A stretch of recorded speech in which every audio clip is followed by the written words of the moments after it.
M'entendez-vous bien? Oui! Vaut mieux prévenir que guérir. Ça, c'est ce que nos mères et nos grands-mères disaient quand elles parlaient de prévention. Elles disaient qu'il valait mieux prévenir que guérir parce que, premièrement, ça faisait moins mal, puis deuxièmement, ça coûtait moins cher. Dans les 40 dernières années, au Québec, on s'est donné l'assurance hospitalisation. On s'est donné l'assurance maladie. Puis là, tous les intervenants sérieux en santé et services sociaux, puis tous les groupes communautaires, puis les groupes populaires qui ont suivi, ils ont tous dit dans une même voix, il faut qu'on fasse de la prévention. Pourquoi? Parce qu'ils avaient compris la recette de nos mères et de nos grands-mères qui disait qu'il vaut mieux prévenir que guérir. Ben, croyez-moi pas, hier, une bonne partie de la journée en dedans, je me suis fait parler de prévention. Sérieux. Moi-même, j'en revenais pas. La prévention. Hey, je me suis dit, enfin, ils ont compris. Ils vont venir avec nous autres, on va aller au gouvernement ensemble, puis on va tous nous dire ensemble qu'il faut investir dans la prévention.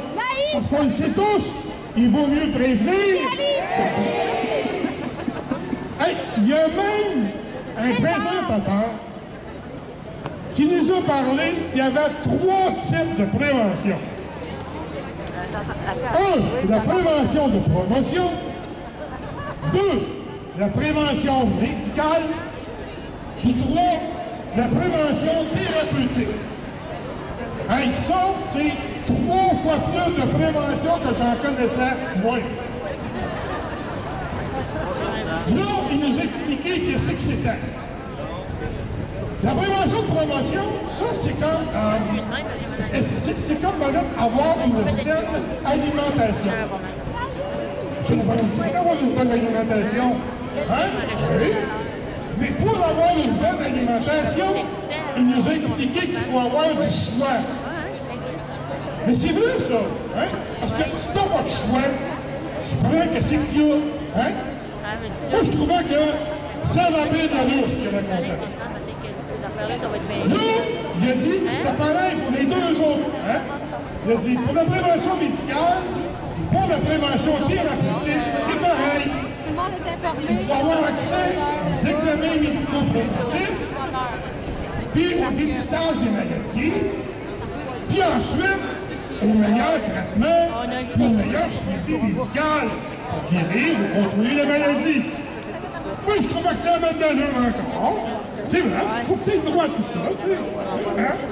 Puis là, il a rajouté que pour que ces deux affaires-là, ça marche, il fallait aussi pouvoir avoir le choix pour choisir la meilleure qualité possible. Il fallait qu'on ait le choix, comme dans l'alimentation. Là, j'étais moins sûr de ce qu'il voulait dire. Fait qu'un petit peu plus tard, à un moment donné, j'ai plus compris quand il s'est mis à expliquer que, ben, comment lui, il voyait ça, c'était simple. Ça prenait comme, mettons, un système de santé de base, là, public, de base, puis un système privé complémentaire.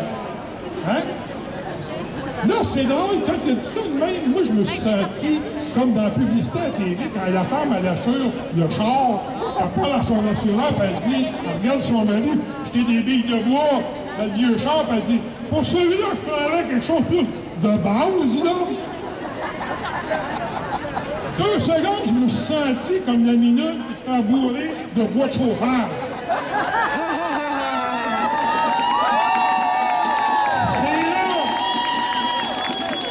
C'est là que j'ai compris que quand tu parlais de prévention, c'était pas parce que il vaut mieux prévenir que guérir. Ben non! Quand tu parlais de prévention, c'était juste une autre façon de faire rentrer le privé par la porte d'en arrière. C'était juste une autre façon de faire de l'argent. Pour eux autres, la prévention, c'est juste une autre occasion d'affaires. Ben moi, je vais vous dire, la prévention, ça va avec la santé. Puis la santé, c'est pas une occasion d'affaires. La santé, c'est pas une option d'achat. La santé, c'est un droit. C'est notre droit. Comme peuple, on l'a déjà fait, ce choix-là. Puis on les laissera pas faire. Merci.